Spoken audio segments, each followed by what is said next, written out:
Madame, Monsieur, bonjour et merci d'être au rendez-vous de New World Forum.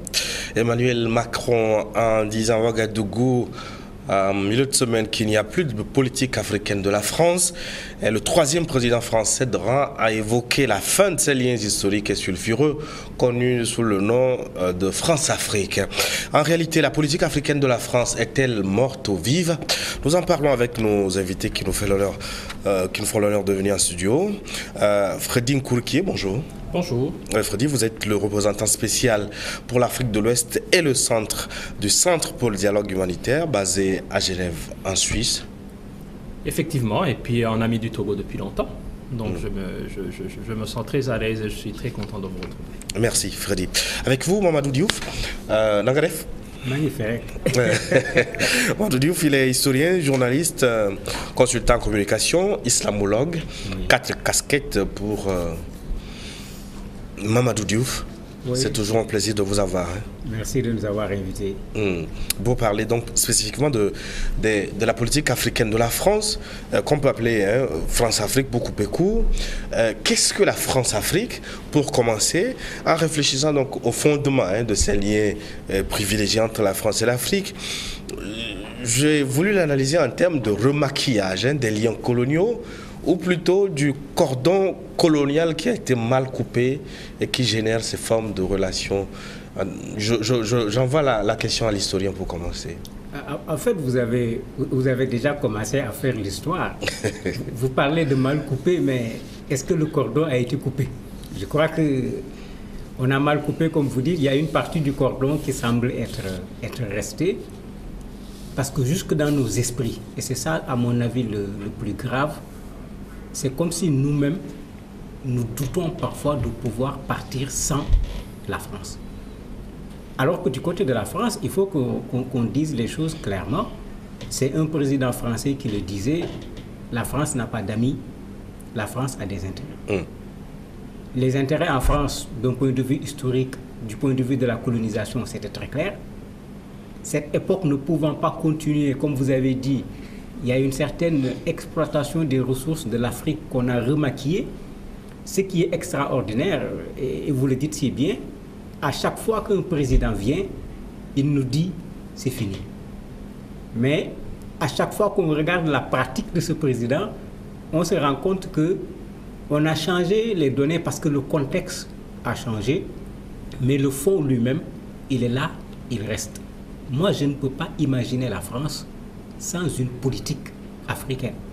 Puisque quand De Gaulle parlait, De Gaulle disait clairement que pour que la France soit une puissance, la France a besoin de s'appuyer sur nous.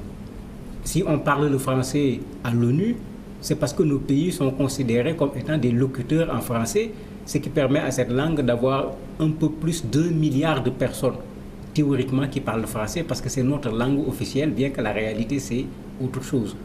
Donc la France n'a pas intérêt à ne pas avoir une politique africaine si la France veut rester une puissance dans ce monde-là, parce qu'elle s'appuie en partie sur nous pour avoir ce statut-là. Mais politique, bien sûr, mais quel type de politique? Antoine Glaser, qui est spécialiste de l'Afrique, disait que la France-Afrique était cette relation incestueuse entre les présidents français et les présidents africains. C'était les valises de billets qui allaient être présidents africains aux dirigeants français pour financer les campagnes politiques notamment. Mais Freddy, est-ce qu'ils sont obligés de tomber si bas? Est-ce qu'on ne peut pas faire autrement? Qui tombe si bas? Les Français ou les Africains? Les deux, mon capitaine. Non, d'abord, cette visite du président français n'a aucun intérêt particulier pour moi. Il passe une nuit à Ouaga, il passe une nuit à Abidjan, il fait une demi-journée au Ghana. On ne parle pas de tournée, ça c'est donner des choses à des choses, une proportion qui n'est pas la leur. C'est une première considération. La deuxième, pour un pays qui se veut être une puissance, pour exercer la puissance, il faut de l'espace. Donc si la France prétend encore être une puissance, elle ne peut pas ne pas avoir de politique africaine. Donc ça, c'est à servir à des gens qui veulent bien entendre ou qui veulent bien flatter leur ego. Mais la France ne peut pas vivre sans politique africaine, sinon le franc CFA ne serait pas là. Deuxième considération. Troisième considération. Vous savez, tous ces pays qui ont un passé colonial, ils entretiennent peu ou prou des relations avec leurs anciennes colonies. Malheureusement, c'est la manière dont les relations se matérialisent encore aujourd'hui, 60 ans après les indépendances. Autant le président Macron a fait un discours à l'université d'Ouaga, on peut en dire ce qu'on veut, mais bon, je me réserve beaucoup de commentaires.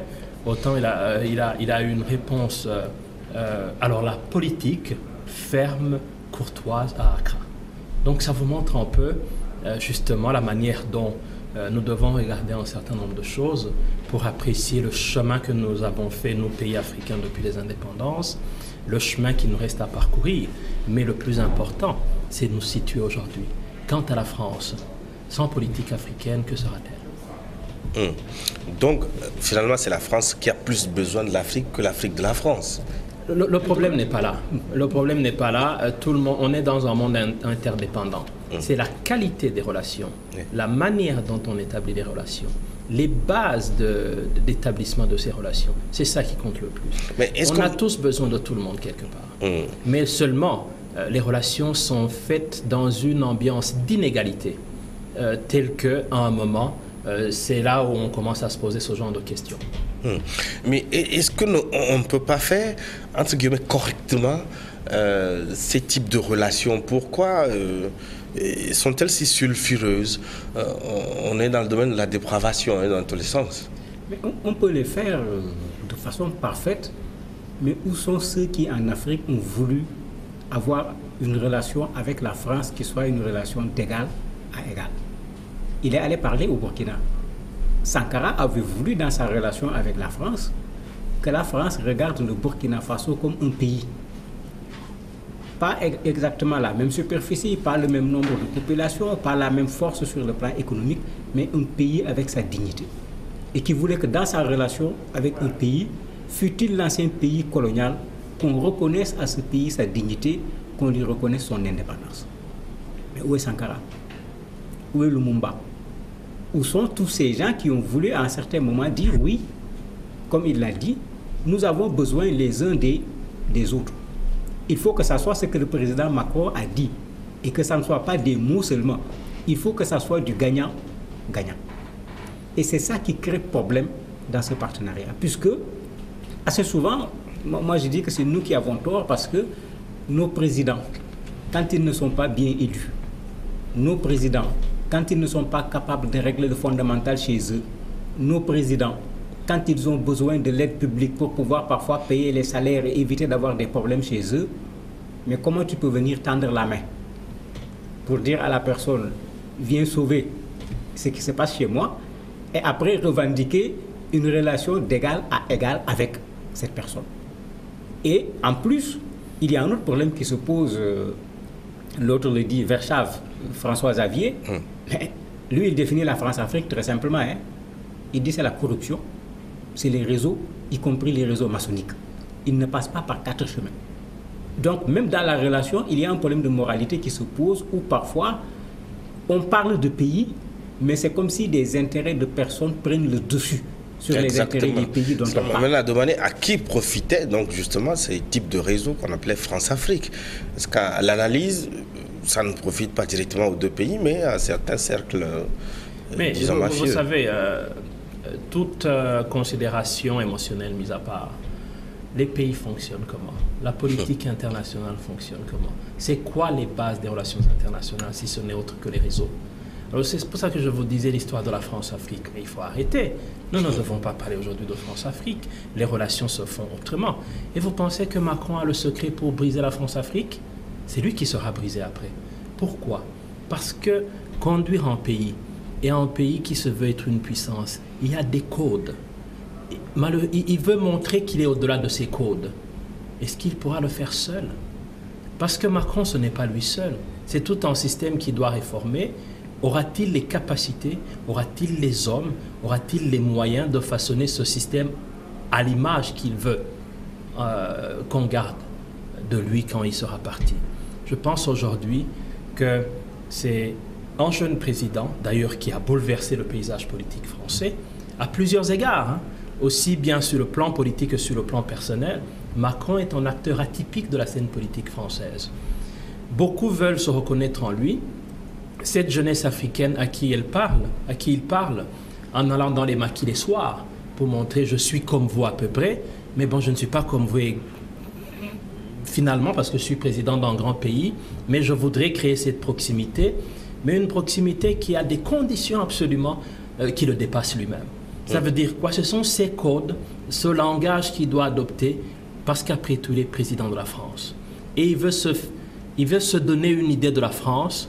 Est-ce que cette idée correspond à celle que les autres, ceux qui entretiennent les réseaux, ceux qui tiennent le système, se font vraiment de cette France? Mais Freddy, vous me déroutez un peu quand vous dites que Macron n'est pas en mesure de casser la France-Afrique, alors que lui-même dit qu'il n'y a plus de politique française de l'Afrique. Combien? Moi, je vous ai dit. Il semble que vous ne suivez pas les événements. Il n'y a pas de politique. Bon, probablement, je ne suis pas les événements à sa manière. Parce que je vous demande de me dire comment il n'y a pas de politique africaine de la France lorsque la politique monétaire de la zone franc CFA est décidée en France. Répondez-moi. Alors, et vous savez combien est lourd l'instrument monétaire dans la définition d'un certain nombre de paramètres des politiques dans tous les pays. Lorsque vous n'avez pas la souveraineté monétaire, il y a un certain nombre de choses que vous ne pouvez pas vous permettre. Il n'y a même pas, donc, dire qu'il n'y a pas que la monnaie, il y a les ressources minières, il y a le contrôle des armées. Il y a tout ça. Donc, allez me dire après, je ne sais pas qui entre vous et moi déroute l'autre, mais allez me dire après, avec toutes ces considérations, comment la France peut ne pas se permettre d'avoir une politique africaine. Ce n'est pas possible. Mais bon, il l'a dit. D'abord, regardez son passage au Burkina. C'était un one-man show extrêmement bien organisé. C'est pour la promotion d'un jeune président en France qui vient parler dans un continent où 70% de la population est jeune. Il n'a pas 40 ans. Il veut bien que son discours passe. Parce que chez lui, c'est l'inverse. C'est à peu près 70% de la population qui a plus de 65 ans ou de 60 ans. Donc, il veut à un moment s'accrocher à quelque chose et projeter cette nouvelle image d'une nouvelle manière de faire de la politique. Mais tant qu'il n'a pas lui-même la masse critique des forces nécessaires pour changer le système, il va encore ramer. Mais il voulait être applaudi. Il a été applaudi. Il voulait faire son show politique. Il l'a fait. Maintenant, on verra dans une année ce que sera effectivement le résultat de ce discours. Mais je suis extrêmement circonspect et je suis extrêmement réservé quant à ces effets d'annonce. Vous vous rappelez, pour finir, le président Normal en France. Tout à fait. Il était tellement normal qu'il s'est fait choper en scooter, livrant des croissants à 6 h du matin. Et on l'a reconnu par sa paire de chaussures. Et la normalité a cessé à partir de ce moment. Donc les effets d'annonce valent moins que le faire vraiment et montrer ce qu'on partage comme rêve avec ce continent auquel on veut s'identifier sans vraiment y arriver. Et d'ailleurs, Mamadou Diouf, pourquoi se sent-on obligé de mettre fin à la France-Afrique ou à la politique africaine de la France? Qu'est-ce qui gêne? Ce qui gêne, c'est ce qui s'est passé au Burkina, parce que, bon, c'est vrai que les médias français ont joué le rôle. On nous a plutôt montré ce qui se passait à l'intérieur de l'amphithéâtre. On nous a moins montré ce qui se passait à l'extérieur de l'amphithéâtre. Il y avait combien d'étudiants dans l'amphithéâtre qui applaudissaient? Il y avait combien d'étudiants en dehors de l'amphithéâtre qui contestaient? Je crois qu'il faut qu'on regarde les choses comme elles sont. Lui-même, dans son discours, il l'a en quelque sorte reconnu. Il sait que l'image de la France aujourd'hui en Afrique, c'est l'image d'un pays colonisateur. C'est l'image d'un pays qui parfois, quand les Africains veulent se départir de la corruption, des détournements de fonds, c'est comme s'il y a un appui de la France en fonction de la tête de celui qui est au devant. Mais en ce moment, cette France qui nous parle de développement, cette France qui nous parle de bonne gouvernance, les gens ne peuvent pas voir cette France d'un bon œil. Il est allé au Burkina où, quand les populations se sont décidées de se départir de l'ami de la France, parce que le président Blaise Compaoré était un ami de la France, et la France a prouvé que c'est son ami, parce que quand les populations ont voulu le capturer pour le juger, ce qui me semble être la chose la plus normale, la France a prouvé la force de leur amitié en venant l'extirper pour ne pas le laisser entre les mains de ses propres concitoyens qui voulaient simplement lui demander de rendre des comptes. Mais le président Kaboré n'en est pas moins un ami, puisque c'est le premier à avoir une visite extraordinairement médiatisée de la France. Mais c'est que la France, j'allais dire, a cette intelligence, pour ne pas dire comprend ses intérêts. Dans nos pays, pendant qu'ils sont avec le chef de l'État, ils regardent qui peut dans l'opposition prendre sa place.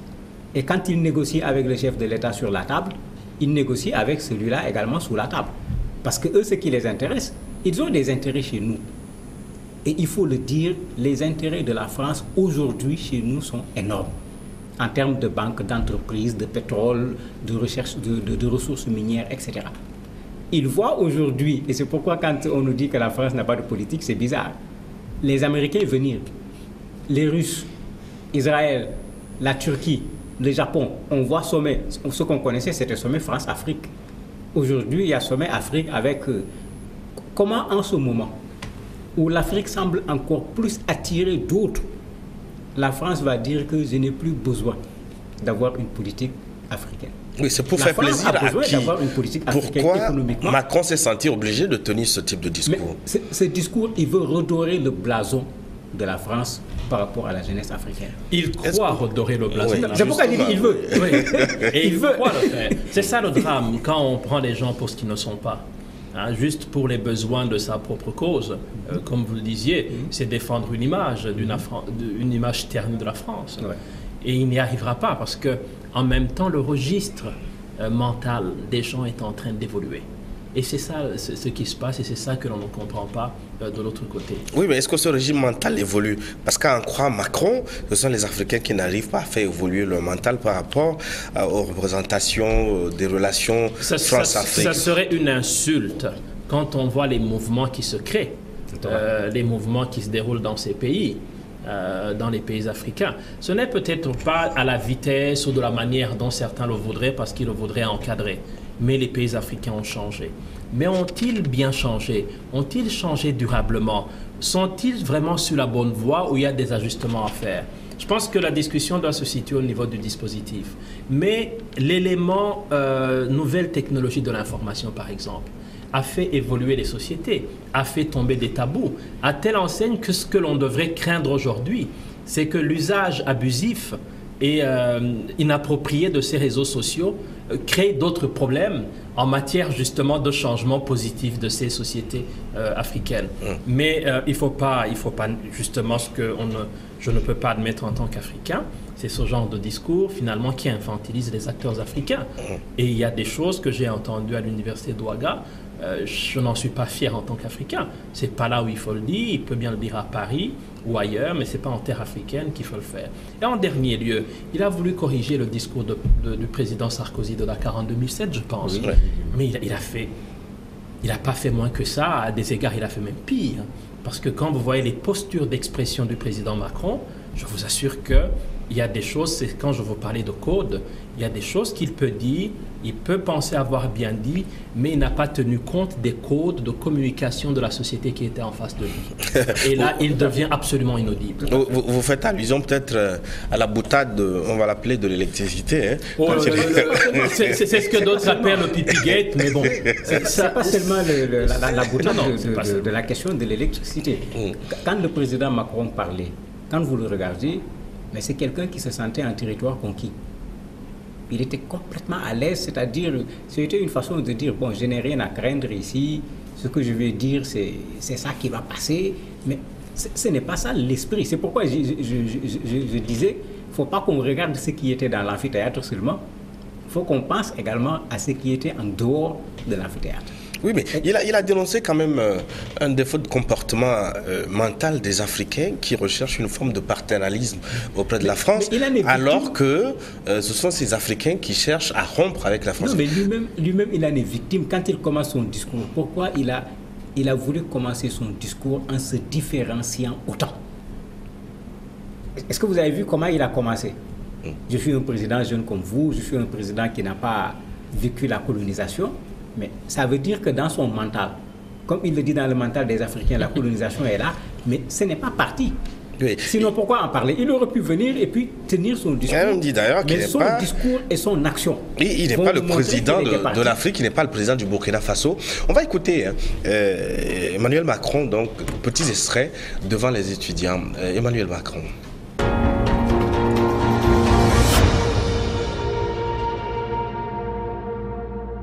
C'est quelque part, vous me parlez comme si j'étais toujours une puissance coloniale. Mais moi, je ne veux pas m'occuper d'électricité dans les universités.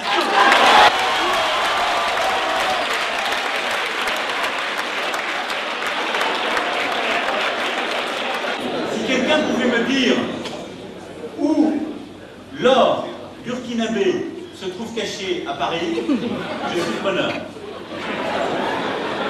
Il n'y en a pas, faut être sérieux. Bon. Non, je vais répondre très précisément à la question, parce qu'il ne faut pas avoir des discours simplistes sur des questions compliquées. Et il n'y a pas de tabou. Moi, j'ai peur de rien. J'ai pas de fétiche, mais n'ayez pas non plus des obsessions. Le franc CFA, la France, elle n'en est pas le maître, elle en est le garant. Qu'est-ce que ça veut dire? Ça veut dire que d'abord, c'est un choix des États membres de la zone CFA. Personne n'oblige quelque État que ce soit à en être membre. Le président Kaboré décide demain, je ne suis plus dans la zone franc, il n'y est plus. Essaye de montrer les points.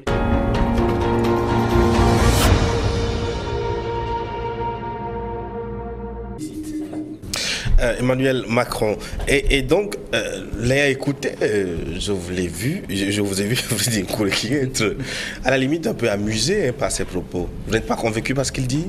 Non, loin de là. La première chose, quand il dit je ne parle pas comme un colonisateur, il n'a pas besoin de le dire, il est président de la France, on sait les liens qui lient les deux pays. Deuxième, quand il dit où est l'or du Burkina, vous pensez que ceux qui exploitent de l'or, si on regardait l'origine de ces sociétés, on ne pourrait pas établir. L'or n'a pas besoin d'être dans les coffres français. Donc ça, et puis troisièmement, quand il parle du franc CFA, entre le garant et le maître, c'est quoi la différence? C'est un jeu de mots.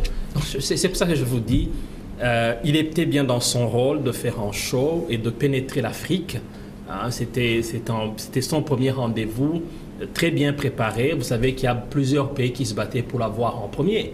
Donc il a fait son choix, aller parler à la jeunesse burkinabé. Il a fait son exercice. Mais j'observe aujourd'hui la presse française après cette visite. Elle se bagarre pour montrer les points positifs de cette visite. Ça veut dire qu'elle n'a pas été une réussite entièrement. Sinon, ça coulerait de source.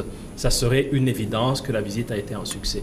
Ça veut dire que, comme je vous le disais dès le départ, il y a des codes qu'il veut casser en tant que président nouvelle génération, mais ça ne prend pas encore, parce qu'il n'a pas encore cette masse critique nécessaire pour renverser la tendance et avoir des codes qui correspondent à ce que lui-même veut. Donc, il va encore passer du temps là-dessus. Ça veut dire que c'est une tentative d'enfumage qui va se retourner contre lui? Restons courtois. Je dirais que ça a commencé à se retourner contre lui parce que, comme il l'a dit, si tout se passe très bien, chacun est en mesure d'en faire le constat. Si on a besoin d'expliquer que tout se passe très bien, c'est parce que quelque part, il y a un problème. Et on l'a vu lui-même s'expliquer à un certain moment en disant, bon, on s'est permis quand même de rire, d'utiliser l'humour, etc. Il était en train de se reprendre. C'est-à-dire, il est en train de se rendre compte qu'attention, on est allé peut-être un peu trop loin, il faut ramener les choses à un autre niveau. Parce que quand un président parle à un président, mais il y a des règles. Ce n'est pas une affaire de président africain ou une affaire de président français. Il y a des règles. Et à un certain moment, ces règles n'ont pas été respectées. Il fallait bien voir comment les étudiants, à un certain moment, ont ri.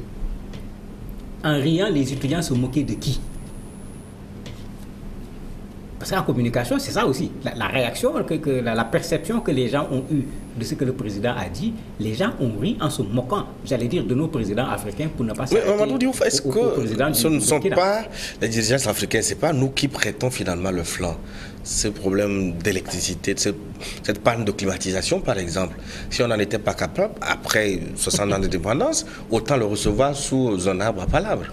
Oui, mais c'est que quand on va dans le fond, est-ce que les climatiseurs qu'on a installés là-bas n'ont pas été livrés par la France? Mais bien sûr. Ben, en ce moment, c'est lui qui doit réparer. Parce que très certainement, en ce moment... Pourquoi on se fait livrer par la France? Voilà, c'est la question. C'est pourquoi il faut regarder la chose de façon profonde. Je ne connais pas, franchement, quelle est la société qui est venue installer. Je ne connais pas la marque. Mais je veux juste faire savoir que il se pourrait même que ce soit la France qui doive réparer parce que le produit vient de la France, il a été installé par une entreprise française, etc. Parce que c'est ça aussi la réalité de nos pays. On nous dit non, vous êtes libre. Non, mais théoriquement. Mais dans la pratique, tout le monde sait comment, à travers des réseaux, on fait en sorte que les choses reviennent à certains et ne reviennent pas à d'autres. Mais en ce moment, quand ces choses-là ne marchent pas, je trouve que les étudiants ont raison de demander. Mais moi, ce que je trouve plus grave, en réalité, dans le fond, vous vous rendez compte, en étudiant burkinabé, venir demander à Macron si l'électricité va fonctionner au Burkina Faso? Si ça va continuer. Si ça va, vous vous rendez compte? Mais c'est ça la gravité de la chose. Ça veut dire que l'étudiant, futur cadre de son pays, n'a pas encore conscience de son rôle de cadre du Burkina Faso. C'est ça la gravité de la chose. Ça veut dire que quelque part, c'est l'évolution dont nous parlions. Les choses changent, mais est-ce que ça change dans le bon sens? Sinon, il n'aurait pas posé la question. Ce n'était pas approprié. Mais justement, oui. Ça veut dire que l'heure de nous-mêmes n'a pas toujours sonné. Hein? Probablement, il a sonné, il faut encore travailler. L'évolution est là. Il y a des choses qui ne se font plus de la même manière qu'il y a 5 ou 10 ans. Mais est-ce que ça va dans le bon sens? Est-ce que ce changement va dans le bon sens? S'il allait entièrement dans le bon sens, on n'aurait pas eu ça. Moi, ça m'a interpellé, pour ne pas dire autre chose. Ça m'a interpellé et je me pose des questions.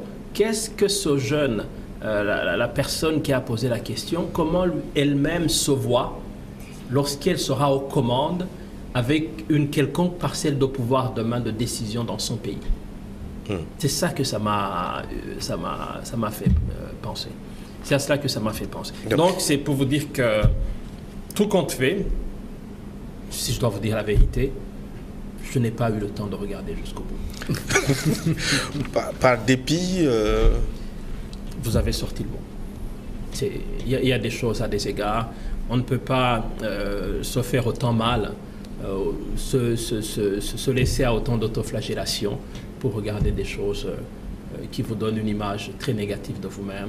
Ça, il faut arrêter. Je n'ai pas eu le Mamadou, comment faire en sorte que l'Africain se prenne finalement en charge, prenne son destin en main et se dise comme M. Césaire que l'heure de nous-mêmes a sonné? Mais il faut qu'on règle d'abord les problèmes que nous devons régler nous-mêmes. Il l'a si bien dit, parce qu'effectivement, certaines questions des étudiants lui ont donné vraiment, je ne sais pas moi, l'occasion de vraiment pouvoir se défouler. Oui. Sur les Africains de façon générale, parce que pour moi, je ne voudrais pas qu'on arrête la chose au président Roch-Marc Christian Kaboré qui était là-bas, parce qu'effectivement, comment on peut demander à un président français de venir résoudre les problèmes d'électricité d'une université? Je crois que... Mais c'est ce qui se passe régulièrement quand on fait appel à la France pour régler les problèmes de démocratie en Afrique, quand on appelle la France pour couper les routes des djihadistes, etc. C'est pas seulement un problème d'électricité. Au moins quand même l'électricité dans un amphithéâtre, à part le fait que le matériel puisse nous venir de la France, je crois qu'en termes de transfert de technologie quand même, ce n'est pas des gens qui ont fait froid et qui peuvent faire du très bon travail qui manquent.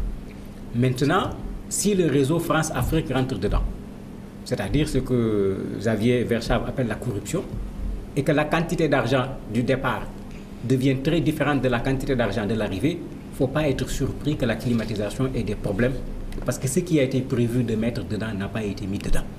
Ça c'est autre chose. Maintenant, qu'est-ce que nous, on doit faire pour sortir de cette situation? La première chose qu'on doit faire, est-ce que nous sommes tenus de nous orienter systématiquement vers la France? Quand le Burkina a un problème d'électricité, si le Burkina n'a pas de spécialistes pour la matière, est-ce que le Togo n'en a pas?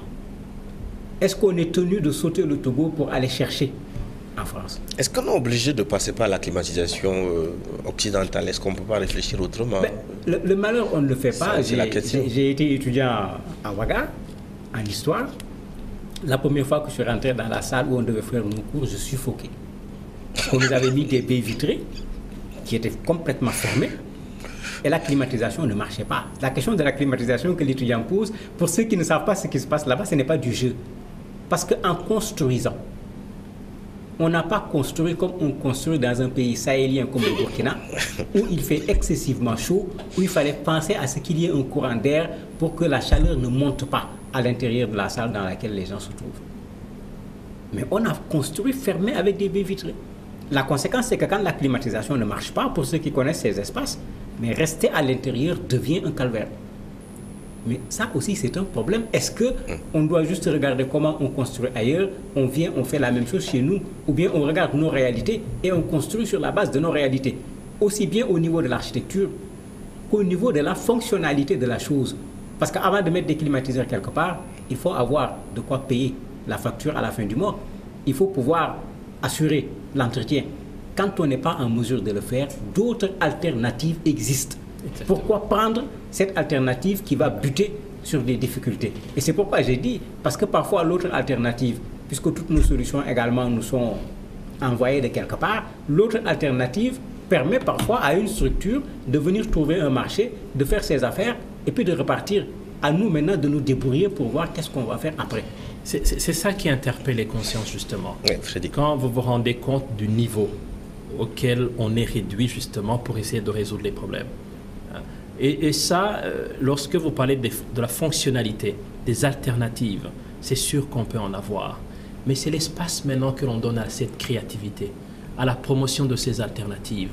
Et c'est pour ça que je vous disais que j'étais interpellé.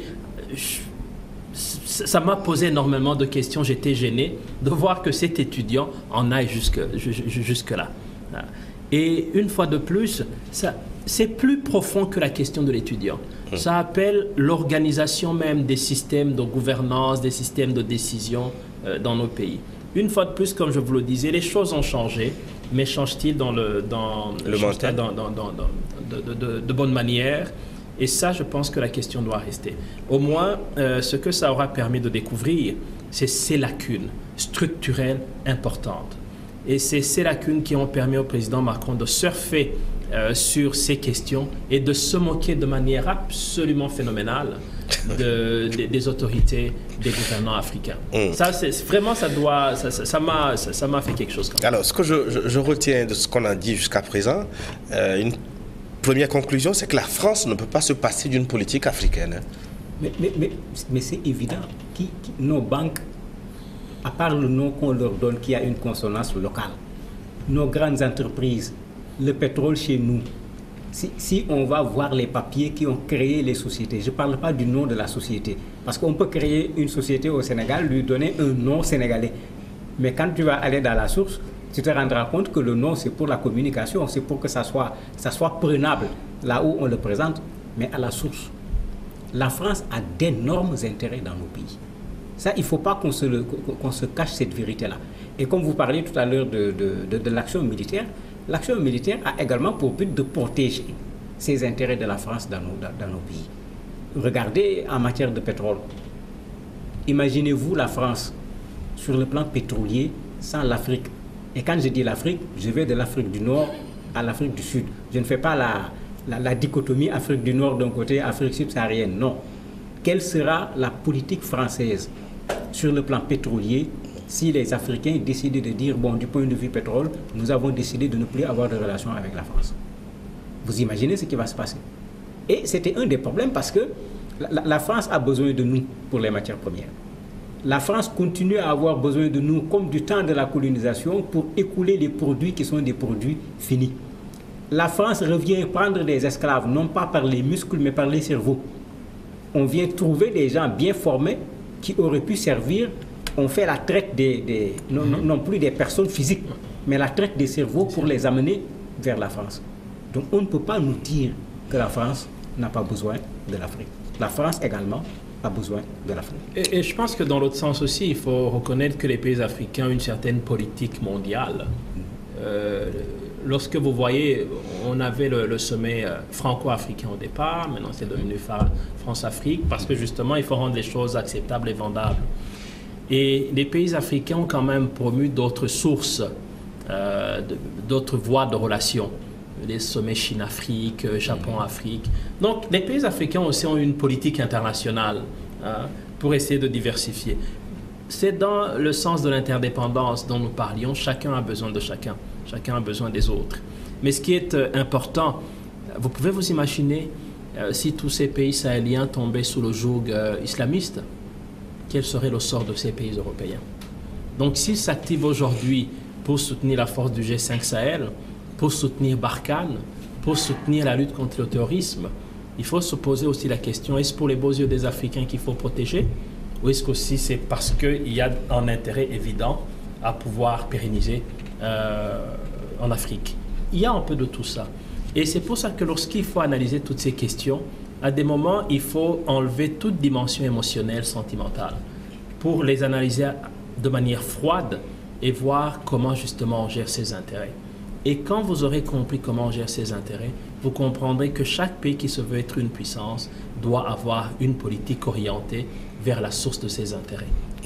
Emmanuel Macron même apparemment ne croit pas à la fin de cette politique africaine de la France, parce que juste après avoir affirmé devant son auditoire d'étudiants burkinabés qu'il n'y a plus de politique africaine de la France, Emmanuel Macron a enchaîné: il y a une politique que nous pouvons conduire, il y a des amis, il y a des gens avec qui on est d'accord, d'autres non, mais il y a surtout un continent que nous devons regarder en face. Il veut réécrire une nouvelle page des relations à France-Afrique. Emmanuel Macron.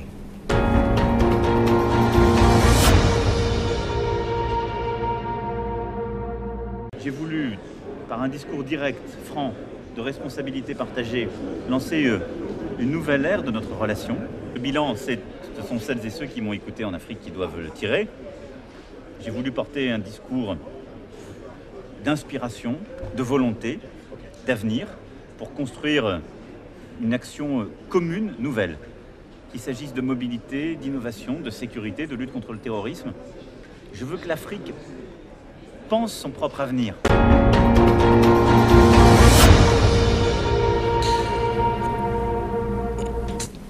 Oui, Freddy Nkourouké, Emmanuel Macron invite l'Afrique à penser son propre avenir. Il n'y a pas quelque chose de gênant dans cette invitation? On sait que je l'ai attendu pour penser à mon propre avenir. Mais comme je vous le disais, encore une fois, en revenant à ce fameux discours d'Ouaga, il y a des éléments qui interpellent et qui nous appellent à ajuster certainement notre dispositif de pensée à l'Afrique de demain. Mais de toutes les manières, tous les mouvements qu'on observe dans les pays africains, on y revient encore une fois. Ça vous montre jusqu'où les choses vont. Les Africains aussi veulent évoluer, se prendre en charge, essayer de vivre mieux chez eux qu'il y a quelques années. Mais il y a des instruments aussi qu'il faut partager entre Africains. Il y a cette solidarité qu'il faut régénérer et renforcer entre les pays africains. Il y a toute cette matière grise qui est de l'autre côté, qu'il faut mettre maintenant au profit de ces pays africains. Parce qu'au-delà même de la question démographique, ce qui est important, c'est de mettre toutes ces énergies, toute cette richesse intellectuelle au service justement de ces outils de développement. On fait de la démographie un problème extrêmement insoluble, alors que dans l'autre sens, c'est le problème qui se pose en Europe, parce qu'il y a une dénatalité. Donc c'est toujours la manière de gérer ces ressources. La démographie, c'est une ressource. Lorsqu'elle est mal gérée, elle sera une bombe, ça c'est clair. Lorsqu'elle est bien gérée, ça peut profiter au développement, à tout le mécanisme de développement. Donc une fois de plus, je pense que ce qu'il est en train de dire, il a été banquier d'affaires, donc il sait ce que la ressource humaine pèse dans le développement. Il sait ce que les réseaux apportent, mais il sait aussi ce que les hommes mis ensemble, décidés de réfléchir, peuvent apporter comme changement dans tout système. Oui. Il fait un clin d'œil, mais c'est sa manière de parler qui est inhabituelle, et qui fait penser que c'est le premier à le dire. Mais il le dit si bien, il vend son discours très bien, et ça passe encore, mais pour combien de temps avant que les gens ne se réveillent pour dire vous êtes en train de casser nos codes de communication, nous ne nous retrouvons plus, essayons d'ajuster le dispositif. Oui. Ça peut... Oui, Mamadou, pour dire, anticiper un peu sur ma question, comment l'Afrique peut-elle s'organiser pour peser dans ces relations France-Afrique, pour ne pas être obligé de se coucher à plat ventre tout le temps? Il faut rappeler ce que le professeur Kizerbo disait. Il disait, si nous nous couchons, nous mourrons. C'est-à-dire penser à se coucher dans cette situation-là, ce serait plus que la catastrophe dans laquelle nous sommes déjà. Mais justement, nous ne sommes pas debout. Pour sortir de cela, il a commencé à dire quelque chose de très intéressant. Nous avons besoin de construire des ensembles. Parce qu'il ne faut pas également qu'on se trompe. Comment voulez-vous que des pays comme nos petits pays, qui parfois ont du mal à faire 300 000 mètres carrés, ont du mal à avoir 10 millions en termes de population, et qui économiquement ont le même problème, veuillent individuellement avoir une collaboration d'égal à égal avec la France. Mais il y a une autre possibilité. Et cette autre possibilité, certains parmi les pères de l'indépendance l'avaient déjà vue. En disant aux gens à l'époque, allons à l'indépendance ensemble. Aujourd'hui, si l'Organisation de l'Unité africaine est devenue Union africaine, c'est qu'on a commencé à voir cela. Sur le plan économique, on a besoin d'avoir une monnaie. Il faut qu'on cesse de faire semblant. Et parfois, je ne comprends pas, quand on pose la question à nos présidents, tu les vois aller à gauche, à droite. Pourtant, c'est eux qui étaient à l'OUA, c'est eux qui sont à l'Union africaine. Et dans les textes de ces organismes interafricains, il est écrit qu'on doit créer une monnaie africaine et le délai même est dépassé. On devait déjà être avec une monnaie africaine aujourd'hui. Mais pourquoi quand on parle de la monnaie? Ce sont ceux-là qui devaient mettre en place la monnaie africaine qui disent non, on a de la stabilité dans le franc CFA, etc. Ça veut dire que la relation est plus entre lui et la France que lui et les autres pays africains et la France. Moi, je crois qu'un des schémas, ça sera celui-là. De la même façon, sur la question commerciale, l'UEMOA est là, la CEDEAO est là, mais qu'on commence à développer cela d'un point de vue commercial. Oui, et en allant au-delà de l'UEMOA et de la CEDEAO, c'est la CEMAC. Oui. Assurer la convertibilité du franc CFA d'Afrique de l'Ouest et d'Afrique centrale. Vous savez, quand je vais en Afrique centrale, j'utilise le franc CFA, je le ramène en Afrique de l'Ouest, j'ai une décote de 10%. Pourtant, c'est le même franc CFA, garanti par la même banque centrale, garanti par le même pays qu'est la France. Je pense que parler de l'avenir de l'Afrique, il y a des étapes, parce que la situation est telle que tout ne pourra pas être obtenu en même temps. Et en termes d'étapes, il faut d'abord gagner au moins cela pour créer des espaces viables d'échange. Deuxièmement, il y a la question des infrastructures. L'Afrique vient de passer une dizaine d'années en investissement massif pour les infrastructures. Mais il faut voir sur certains pays comment ces investissements ont été faits. Ce n'est pas de manière opérationnelle, mais pendant ce temps, profitant des initiatives PPTE, de désendettement, les pays ont juste eu la capacité de s'endetter de nouveau pour des investissements mal aiguillés. Ça veut dire que dans les 10 prochaines années, nous risquons d'avoir une nouvelle crise de la dette. Donc ça, comment est-ce qu'il faut pallier à cela? Troisièmement, pour rendre viables ces espaces, il faut commencer à penser à des échanges locaux. Ça veut dire qu'on n'a pas besoin d'un arbitrage en monnaie internationale, en devises étrangères pour les échanges. C'est l'exemple de la CEDEAO. C'est l'exemple de la CEMAC en Afrique centrale. Deux ensembles qu'on penserait avoir beaucoup de similitudes pour atteindre un certain degré d'homogénéité, mais tout est fait pour que cette homogénéité ne soit pas gagnée. Donc je pense que les défis sont là et c'est ça qui appelle justement tous ces ajustements en termes de gouvernance, en termes de partage de vision ou de vision partagée, en termes de rêve commun pour cette Afrique. Mais ce qui est absolument inconvenant aujourd'hui, c'est de se dire qu'on arrête et qu'on se couche. Là, c'est fini. On n'aura plus de rêve. On va faire un tour de table pour conclure cette émission. Finalement, est-ce que l'Afrique n'est pas un carrefour d'opportunités où elle doit saisir sa chance?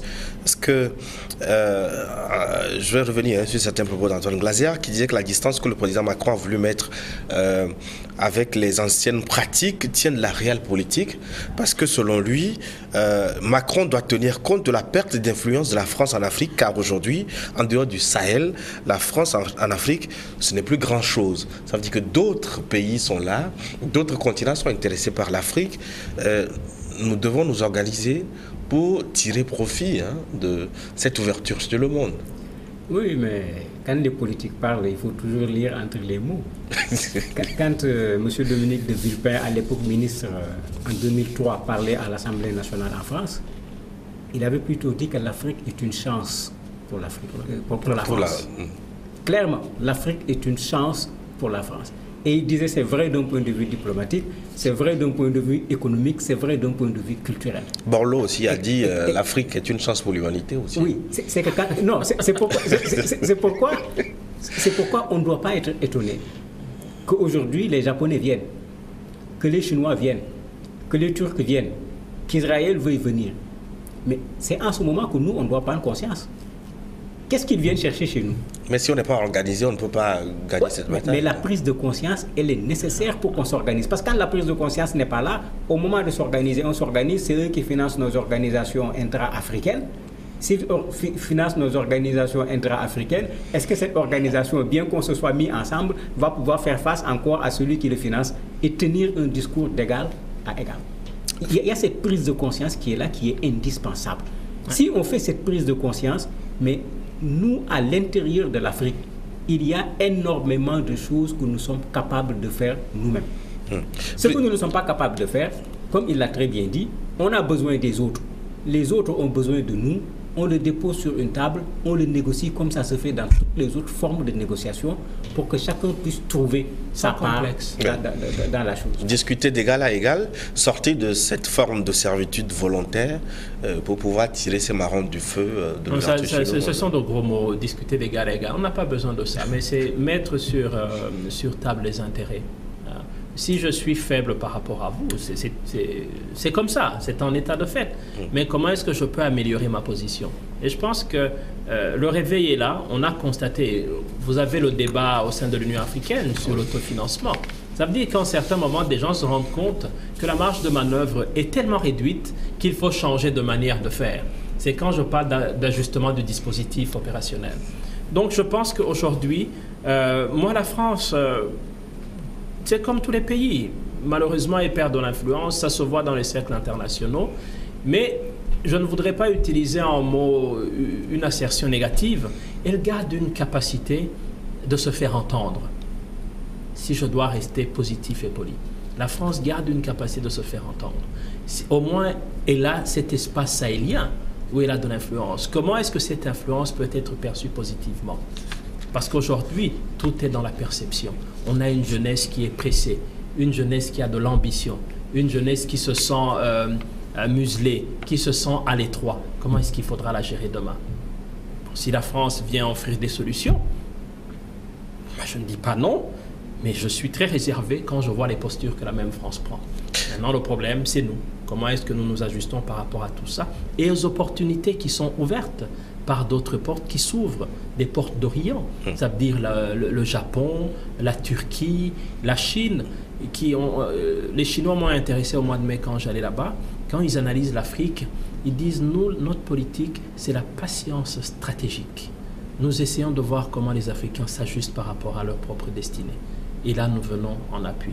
Parce qu'intervenir tout le temps, ça coûte trop cher. Ouais, ça peut faire l'objet d'une prochaine émission à laquelle je serais très heureux de vous avoir également, Freddy Nkourikié, représentant spécial pour l'Afrique de l'Ouest et du Centre pour le dialogue humanitaire. Merci, vous étiez avec Mamadou Diouf, historien, journaliste, consultant en communication. Merci Mamadou Diouf d'être passé. On va observer une pause et tout à l'heure, après la pause, la seconde partie, je serai avec Elliot Owen. Il est ministre dans le gouvernement du Togo et vice-président de l'Union des forces de changement. Nous évoquerons l'accord UFC-RPT à l'épreuve des tensions politiques nées au Togo depuis le 19 août dernier. A tout de suite.